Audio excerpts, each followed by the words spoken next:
we have vaccine mandates that have come from the federal level. Well, what does that really mean? And we want to make sure that in this segment that you are getting the chance to hear Tony Paris talking about what are the implications of that, both for employers, for businesses, for schools, for us. So number one, welcome, Tony.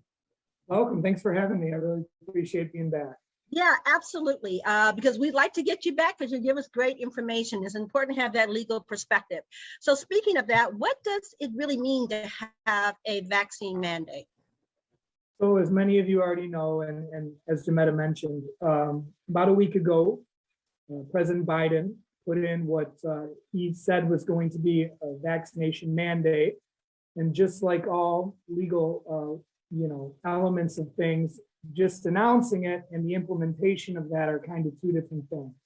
We're learning if and how certain elements are going to be implemented, and it really looks like a lot of the things that he's discussing are going to affect Michigan directly. Number one, he wants any employer in the private sector with 100 or more employees to be vaccinated or to require vaccination. This not only affects employers in the private sector, but it will likely affect any institution of schools specifically that are in states that have federal OSHA programs being implemented by their state OSHA. And Michigan does. We've had that my OSHA since I think 1973 or so. And so it's very likely that these vaccination mandates will not only hit all of the employers with 100 or more, but our schools as well.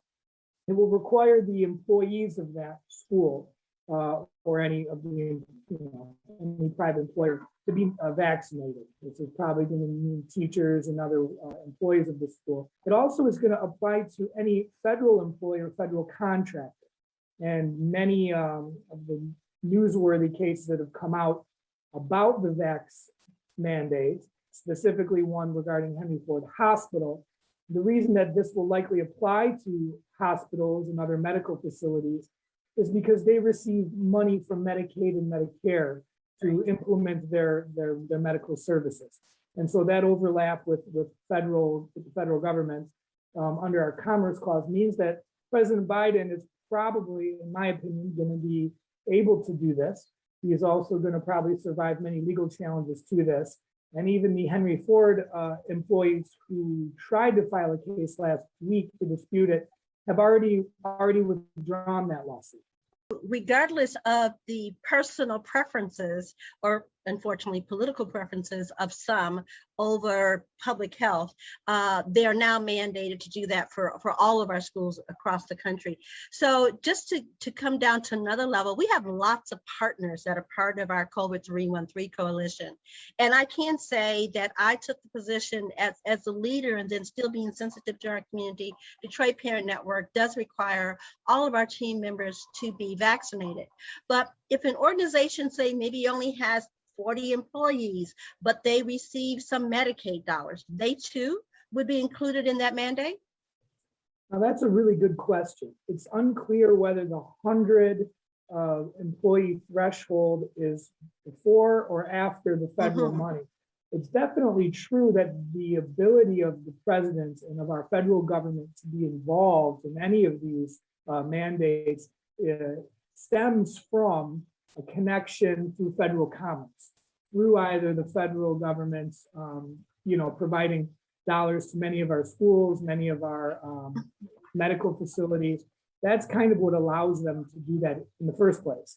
Whether or not that size element is going to be an overarching threshold, as it is for many federal laws, Family Medical Leave Act, and various even discrimination cases that I've spoken on with this group before, have minimal thresholds that need to be triggered. So it's possible that it will still apply to those with 40 at some point, but right now it looks like he's focusing on larger employers. Got it. So we just have a little bit more time. I can ask you two questions, if you would. So what happens if folks say they don't want to be vaccinated to the employer? What are there any options that you could quickly identify to individuals, or for that matter, a business or organization? Yeah, that's a good question. It's something I've only briefly touched on with this group before, but really the exceptions to being part of the vaccine mandate are very small, legally speaking. Of course, we always encourage employers to work with employees, provide as much information as possible as to the vaccine, also work with employees to provide either incentives or other types of accommodations to allow folks to become vaccinated. But generally, the legal exceptions are slim and few and far between. The main one, of course, being religious and disability related exemptions. The EEOC, our federal agency in charge of enforcing and implementing federal laws regarding usually discrimination, has put out some guidelines that focus on a religious, accommodation and or a disability discrimination accommodation for folks who have, in the disability case, medical professionals or documentation saying that a vaccine could put them at a heightened risk. Now, that's still not a guarantee that you'll be exempted from this, because then it only requires an employer to kind of discuss what a reasonable accommodation, if any, could be available to you. And with the religious elements of it, of course, it's even trickier. It has to be a very specific, bona fide held religious belief that can be shown to run counter to any type of medical vaccination requirements. Both of those things are potentially available for folks who are working at places that are mandating the vaccine that have those issues with it.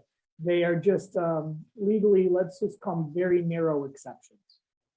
That's really helpful. So for individuals, then you're hearing some of the critical entities that you would need to reference if in fact that you believe that you are exempt in any kind of way. But lastly, one of the other pieces of the mandate was about testing. So as the last question, what are the elements and requirements for testing if people are not vaccinated? Well, if people are not vaccinated, from what the mandate seems to purport, is that it's going to have to be either weekly. I saw one that was going to require weekly testing, and one that was going to potentially make it even more often. He's starting, it seems, with a weekly type of test requirement.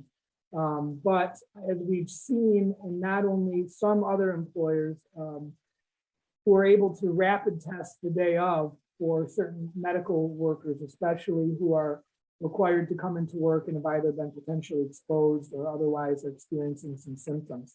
So weekly is the safe bet for folks that are trying to anticipate it, but it could be even more often in the future, or if President Biden or the local school districts who have decided to do more. Remember, the federal requirement is just the floor, is how I teach it and look at it. The states, the local municipalities, they are free to add additional layers or steps of protections on top of that floor. You can find more at onedetroitpbs.org or subscribe to our social media channels and sign up for our One Detroit newsletter.